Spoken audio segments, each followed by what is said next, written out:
Conèixer de primera mà les demandes i necessitats dels municipis del nostre país és essencial per fer arribar la veu del territori a les institucions europees.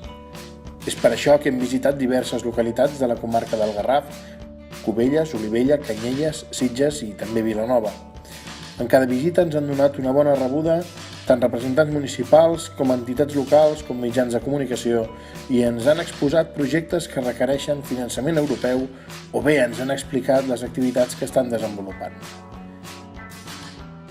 La Fundació Ave Maria i l'Institut de Robòtica per a la Dependència, situats a Sitges, treballen en recerca i desenvolupament de tecnologies per millorar l'atenció de persones amb discapacitat intel·lectual, a més d'apostar per la seva inclusió social. Humanisme i tecnologia al servei de les persones. A Cubelles hem descobert el tresor que simbolitza el palauet d'estil neoclàssic Can Traver i la necessitat de restaurar-lo per preservar aquest patrimoni cultural i arquitectònic i obrir-lo a la ciutadania.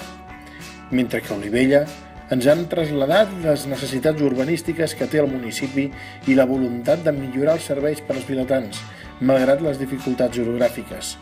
I a Canyelles hem descobert la gran tasca i l'èxit de la Fira de Santa Llúcia, que celebren cada primer cap de setmana de desembre. Mantenim el compromís d'estar en contacte i de fer arribar les seves demandes, necessitats i millores a les institucions europees perquè el dia de demà puguin ser una realitat.